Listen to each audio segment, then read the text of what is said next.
અને એમનું ટૂંકમાં વક્તવ્ય પૂરું કરશે.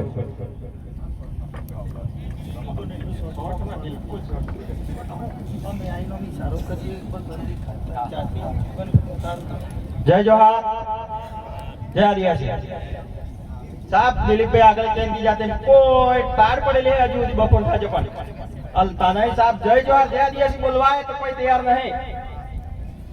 જય જોહાર, જય આદિવાસી.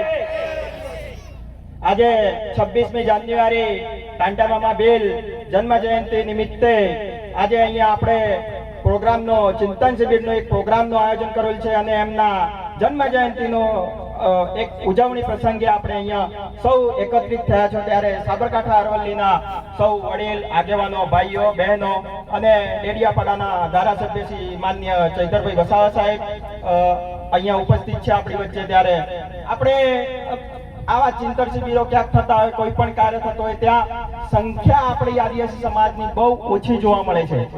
એનું કારણ આપણી શિક્ષણ પણ અત્યારે ધીરે ધીરે વધી રહ્યું છે. શિક્ષણ પણ છે પણ કોઈ ક્યારે સમય વેડફવા માટે તૈયાર નથી. કારણ કે સમાજની અંદર અનેક સમસ્યાઓ છે. એ સમસ્યાઓનું સમાધાન ક્યારે થશે? આપણે સૌ એક વસું ત્યારે. કારણ કે એક બે ડેડિયાપાડાથી આપણે અહીંયા ચૈતરભાઈ આવે, કોઈ બનાવ બને તો ડેડિયાપાડાથી ચૈતરભાઈ અહીંયા એમની લડાઈ, આપણા આદિવાસીની લડાઈ લડશે અને આપણને ન્યાય અલવશે, એવી ઘણા રાહ જોવે છે. કેમ? આપણા સમાજની અંદર ઘણા યુવાનો છે, ઘણા એવા મહિલાઓ છે જે સક્ષમ છે, જે કરી શકે છે. એક વ્યક્તિ કેટલા જણને પોકી વળશે? બહુ બધાએ આપણે આ સહયોગમાં આપણે રહેવું પડશે. જ્યારે ભિલોડા બનાવની વાત કરી રહ્યા છે, આપ અગાઉ દિલીપભાઈએ વાત કરી, અગાઉ પણ વક્તાએ કદાચ વાત કરી હશે. ભિલોડાના બનાવની વાત કરી રહ્યા, એફઆઈઆર થઈ છે, લીગલી પ્રોસેસ થઈ રહી છે, તો કરે જ છે. પણ આપણા આદિવાસી સમાજના જે પણ વિદ્યાર્થીઓ ત્યાં ભણી રહ્યા છે, સર્ટી લઈ લો, એ સંસ્થા બંધ થવાની આરા ઉપર આવશે તો આપોઆપ એનો નિર્ણય આવશે. આપણી આદિવાસી સમાજની સંસ્થાઓ છે પણ ત્યાં કોઈને ભણાવવા નથી. એના કારણે એ લોકો આપણા આદિવાસી સમાજની અત્યારે તો ફ્રીશીપ કાર્ડ આવી ગયા, શિષ્યવૃત્તિ, એમના જેટલી ફી લખેલી એટલે પેલા જે ફ્રીશીપ કાર્ડમાં મળે છે એ બધી ત્યાં કપાઈ જાય છે અને ભરાઈ જાય છે. એટલે વાલીઓને કેવું કે અમારે તો સરકારીમાં ભણતો એવું. આપણે જેટલું બીજાને કહીએ છીએ, સરકારને કોઈ પણ દોષ ઠેરવે છે એટલા જ આપણે પણ દોષ છે. હાલની તારીખમાં મારા ગામની અંદર 3 પ્રાઇમરી સ્કૂલ આવેલી છે, એક પ્રાઇમરી બંધ થવાની આરા ઉપર છે. એનું કારણ છે ફક્ત શાળાની અંદર 16 સંખ્યા છે, એ સ્કૂલ બંધ થઈ જશે. એનું કારણ, એના જવાબદાર અમારા ગામના અમે જ લોકો. કેમ કે કોઈને પોતાનું બાળક સરકારી સ્કૂલમાં ભણાવવું નથી, પ્રાઇવેટની અંદર ભણાવવું છે. ઘણા બધા વેલ એજ્યુકેટેડ શિક્ષકો છે શાળાની અંદર, સારો એવો એમના જોડે અનુભવ હોય છે, છતાંય આપણું છોકરું પેલા જે બીએસસી પૂરું ના કરેલું, 12મું ભણેલા છે, પ્રાઇવેટ સ્કૂલમાં ભણાવતા એમના જોડે આપણું બાળક ભણાવવું છે. એટલા માટે આપણી આ પરિસ્થિતિ છે. સમાજની અંદર સમસ્યાઓ તો આવશે, અનેક સમસ્યાઓ. બંધારણમાં બહુ બધા હક અધિકાર આપી દીધેલા છે, છતાંય હજી સુધી આપણે હક અધિકાર જ માંગીએ છીએ. એ હક અધિકાર અમલ કરાવવાની વારી છે અત્યારે તો.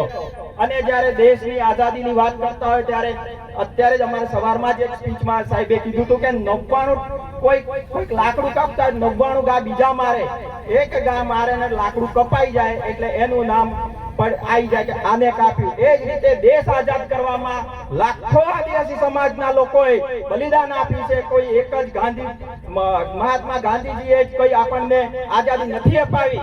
હું કોઈનો વિરોધ નથી કરતો, પણ આ કહેવાની વાત છે કે એક જણથી કોઈ વસ્તુ શક્ય નથી. આપણા આદિવાસી સમાજના ઘણા એવા શહીદો વીર થઈ ગયા છે, એમનું ક્યાંય ઘણી જગ્યાએ કોઈ નામ લેવામાં નથી આવતું. રાણા પૂંજા છે, ટાટા મામા છે, બહુ બધા છે. બંધારણની વાત કરીએ તો પણ બંધારણની અંદર પણ બાબા સાહેબનું નામ લેવામાં આવે છે. બાબા સાહેબ, એની સાથે જ આપણા જયપાલસિંહ મુંડા, બહુ બધા એવા તો છે. અને આગળના સમાજની જ્યારે વાત આવતી હોય ત્યારે વાતો બહુ બધી થતી હોય, બહુ બધું કહેવામાં આવતું હોય, પણ એનું આપણે પાલન આ મીટિંગમાંથી જઈ અને અનુસરશું અને એનું ખરેખર ધરોહર ઉપર કામ થશે ત્યારે આપણે સક્સેસ થશું અને એકતા આવશે. શિક્ષણ, રોજગારી, ધંધાકીય બધી રીતે આપણે મજબૂત થશું ત્યારે આપણે બીજું પાસું મજબૂત થશે. કોઈના આગળ હાથ લંબાવવાની જરૂર નહીં પડે. એટલે સમાજમાં આવી ક્યાંય પણ, સમીરભાઈ અગાઉ પણ કીધું કે યુવાનો નથી આવતા, 12માની અંદર પણ યુવાનો નથી હોતા. આવું બધું અમે ક્યાંક બોલતા હોય, કોઈ વડીલ અમને એમ કે કાલના છોકરાને શું ખબર પડે, ત્યારે અમે બી એમ થાય કે હારું કોઈ અમારો યુવાન નથી બેઠો અને અમારો યુવાન અમારા સમર્થનમાં નથી, ત્યારે આ વારો છે. વડીલોનું સમર્થન પણ જોઈશે, વડીલો પણ આપણા સાથે જોઈશે. સાથે સાથે આવનાર પેઢીની લડાઈ જ્યારે વડીલો લડે છે ત્યારે આપણે યુવાનોએ જાગવાની જરૂર છે અને સાથ સહકારી આપવાની જરૂર છે. હું મારી વાતને અહીંયા પૂર્ણ કરું છું. જય જોહાર. ખૂબ ખૂબ ધન્યવાદ.